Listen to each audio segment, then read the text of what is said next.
The first strange thing was that Audrey laughed at my joke. Not a polite laugh. Not the kind of laugh you give a coworker in the break room when you're both waiting for the coffee to finish, and someone says something mildly funny just to fill the silence.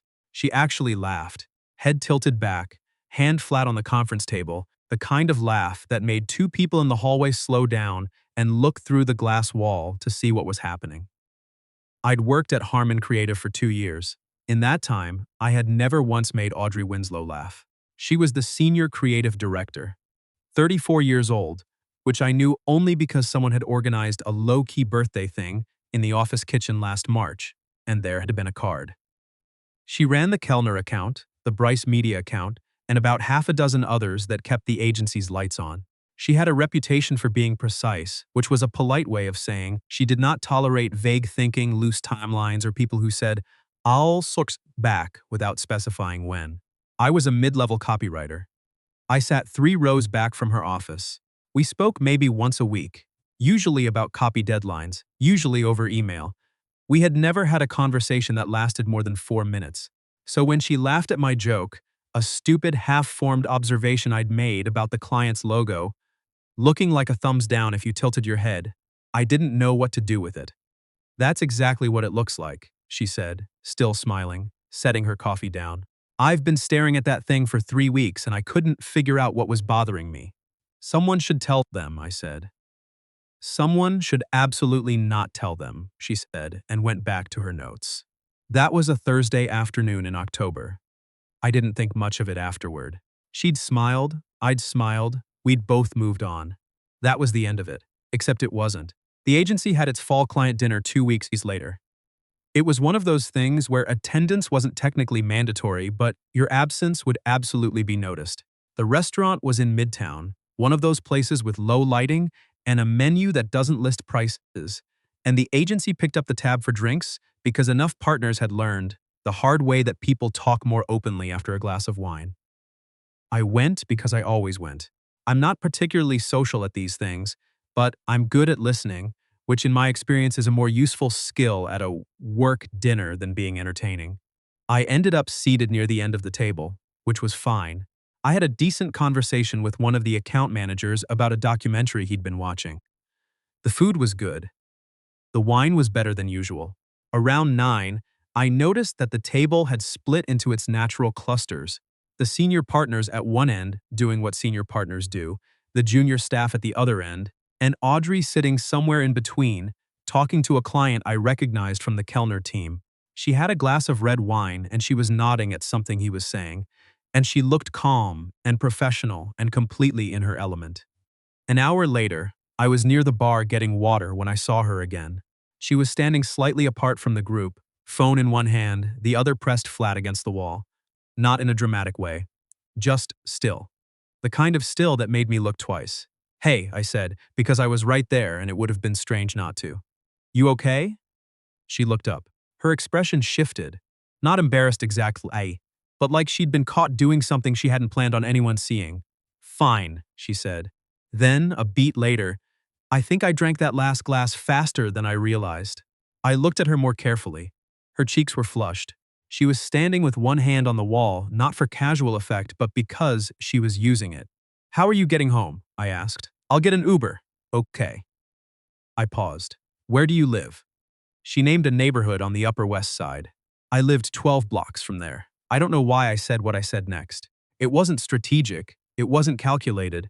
It just came out the way things come out when you're not thinking about it. "I live near there. I'll share one with you." She looked at me for a second. A real look, not the kind she gave people in meetings. "You don't have to do that," she said. "I know," I said, "but the surge pricing at this hour is going to be brutal, and I live 12 blocks from you. So," she almost smiled. "Practical argument. I'm a copywriter. It's the only kind I know." The Uber was quiet for the first few minutes. She had her head resting against the window, watching the city go by. I had my phone out and was doing the thing where you look at your phone not because anything is on it, but because you don't know where else to look. "I don't usually do that," she said. "Do what?" "Loose track." She didn't look at me when she said it. I had a conversation with Kellner's CFO that went sideways and I think I was stress drinking without noticing. "What happened with the CFO?" She shook her head slowly. Nothing that can't be fixed, just politics. The kind of thing you handle and then forget about, but you haven't forgotten about it. She turned to look at me. No, I haven't. There was something in her face right then that I hadn't seen in 2 years of working near her. Not vulnerability exactly, more like tiredness. The kind that comes from carrying something for a long time without putting it down. I didn't say anything else. I didn't think she wanted me to. When the car pulled up to her building, she reached for the door and then stopped. I'm on the fourth floor, she said. Okay. And the elevator in this building is genuinely unreliable. I waited. I'm not asking you to come in, she said clearly. I'm just noting that the elevator is unreliable, and I've had more wine than I thought, and I don't actually want to deal with the stairs alone right now. I looked at her. She was being honest in the way that people are honest when they're a little drunk and very tired and past the point of pretending. I'll walk you up, I said. Her apartment was on the fourth floor. The elevator worked. I didn't point this out. It was a good apartment, not huge, but thoughtfully put together. Books on a long shelf along one wall, a print above the couch that I recognized as something from the Chicago Art Institute, a kitchen with actual plants on the windowsill that looked like they were genuinely alive. You can sit, she said, gesturing at the couch. I'm going to get some water. Do you want anything? Water's good, I said. She came back with 2 glasses and sat at the opposite end of the couch. She'd taken off her heels somewhere near the door, and she was holding the water with both hands the way you hold something when you're using it as an anchor. How long have you worked at Harmon? She asked. 2 years in January. She nodded slowly. You wrote the Bryce Summer campaign, the radio spots. I was mildly surprised she knew that. Yeah, they were good. She said it simply, without the performative warmth people sometimes use when they're trying to give a compliment. Just a fact. The pacing was different from what we usually do. I noticed it. I was trying something, I said. I wasn't sure if it was going to work. It worked. She took a sip of water. I should have told you that at the time. You didn't have to. No, she said, but I should have. I didn't know what to say to that, so I didn't say anything. The apartment was quiet. Outside, there was the low hum of the city doing what it always does. She leaned her head back against the couch cushion and closed her eyes.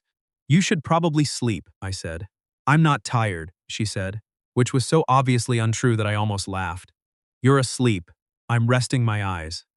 A pause. Don't leave yet. I stayed. I'm not sure when I fell asleep. I remember the lights dimming. She'd gotten up at some point and turned off the overhead, left the small lamp on the bookshelf going. I remember thinking I'd stay another 20 minutes and then get an Uber home. I remember the cushion being comfortable in a way that my couch at home is not. And then it was morning. The first thing I noticed was the light. It was that particular shade of early morning pale that comes through windows in October, thin and gray and completely different from the light at any other time of day. The second thing I noticed was that I was still on Audrey's couch. The third thing I noticed was that she was asleep beside me.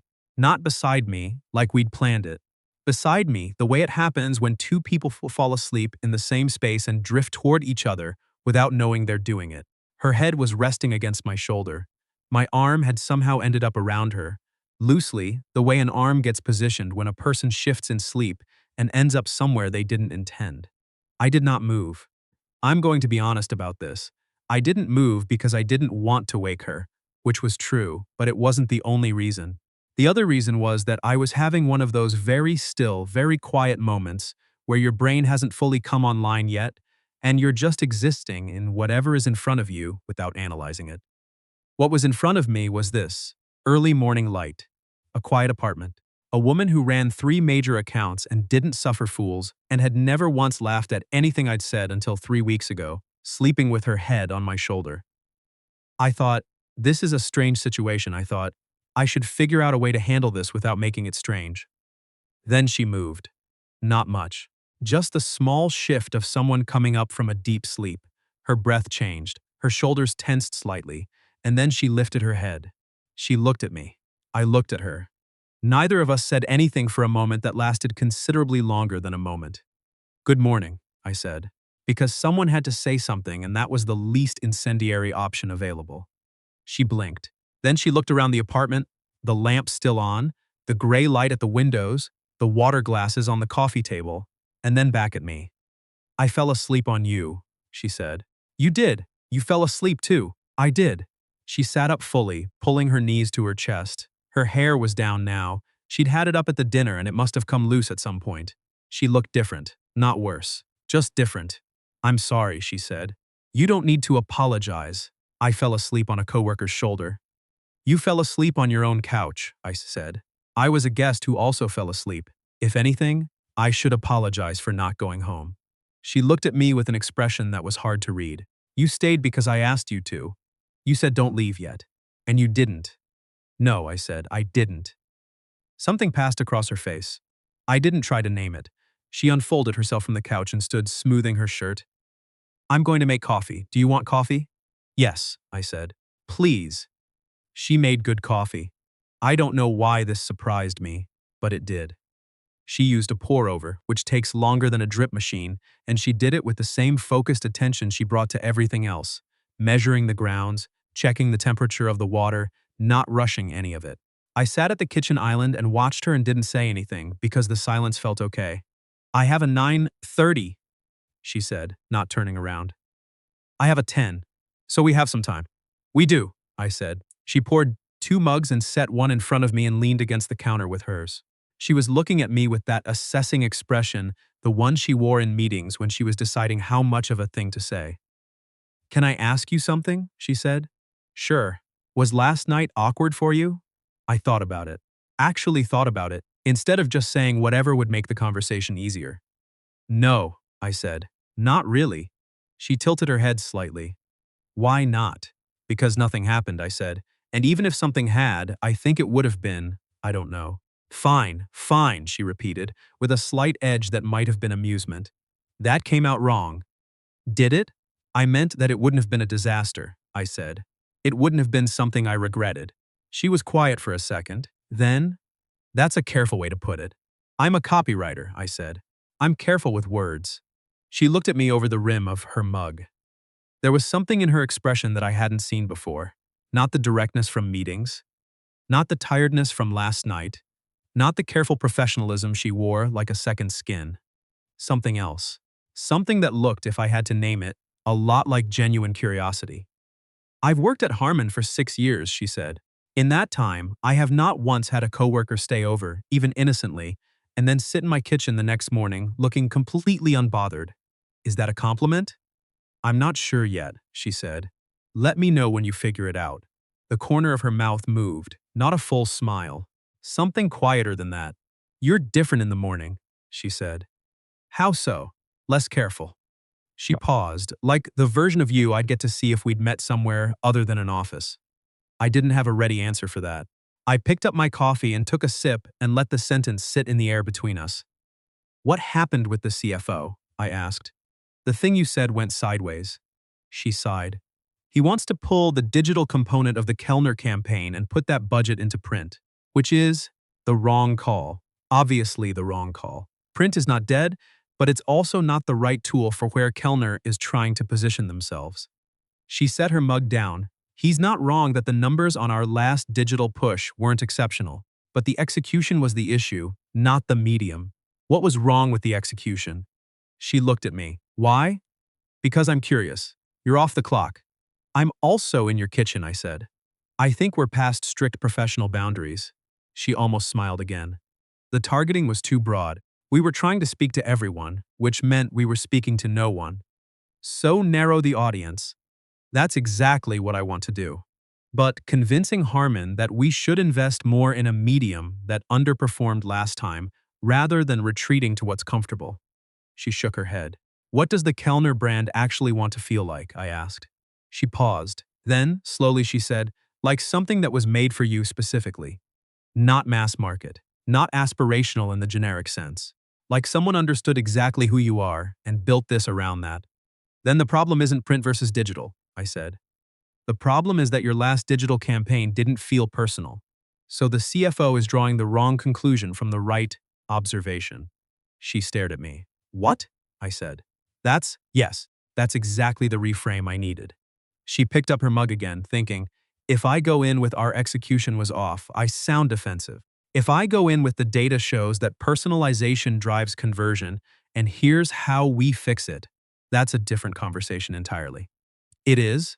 Where did that come from? I've been writing for Bryce long enough to know the difference between a medium problem and a message problem, I said. It's almost always the message. She looked at me for a long moment. Then she said very quietly, "You should be in strategy." "I like words," I said. "I'm not going anywhere." She laughed.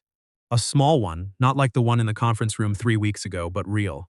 I left at 8:45. She walked me to the door, not in a formal way, just the way you walk someone out when they're leaving, and we stood in the hallway for a second. In that way, people stand when a conversation isn't quite finished, but the logistics of the day are starting to intrude.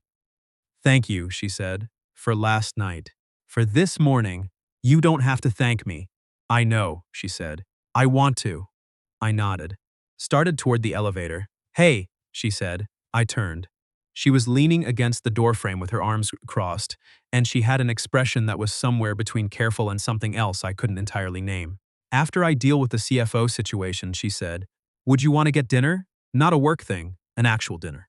I looked at her for a second. "I would," I said. "Okay," she said, simply, cleanly, like it was a decision she'd already made and was just now saying out loud. "Okay," I said. I got in the elevator. The doors closed. I stood there in the small mirrored box, going down, and I thought about a Thursday in October when my boss had laughed at a stupid joke about a logo, and how sometimes the smallest things are the beginning of something you couldn't have planned if you'd tried. We had dinner the following Friday, not near the office, not anywhere we might run into people from work. She picked the place, a small Italian restaurant in the West Village that she'd been to a few times before, where the tables were close together and the wine list was written in actual chalk on a board above the bar. We talked for 3 hours about her, where she'd grown up, which was outside of Columbus, Ohio, which surprised me for some reason, like I'd assumed she'd been born already knowing how to run a meeting. About her path into advertising, which had been genuinely side accidental, a some internship that had turned into a job offer that had turned into the only thing she'd ever really loved doing. About her parents, who were still in Ohio and who called every Sunday, and who she talked about with a warmth she kept mostly out of her professional voice. She asked about me too, about my family, which is a complicated question with a longer answer than most people expect, and she listened to all of it without filling in the silences with reassurances. "You're a good listener," I said at some point. "You sound surprised." "Not surprised," I said. It's not the impression you give at work." "At work, I'm usually the one talking," she said. "Does that get tiring?" She considered this seriously. "Sometimes." "Yeah." She turned her wineglass slowly. "That's one of the things I liked about this morning, actually. You just talk to me. Like a person. You are a person." "At the office, I'm a title first," she said. "It's a different thing." I understood what she meant. I didn't have to tell her that. We split the check. She insisted, and I didn't argue, which she seemed to appreciate more than if I'd made a thing of it. Outside on the sidewalk, the October air had gotten sharp and clean, the kind of cold that feels good after a warm room. "I'm going to grab a cab," she said. "I'll wait with you."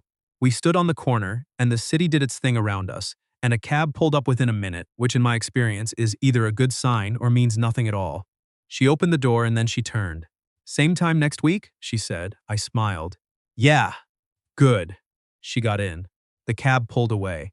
I stood on the sidewalk for a second, hands in my pockets, the city loud and indifferent all around me, and I thought about the CFO and the Kellner account, and a couch in an apartment on the Upper West Side, and I thought, this is how things start sometimes. Not dramatically.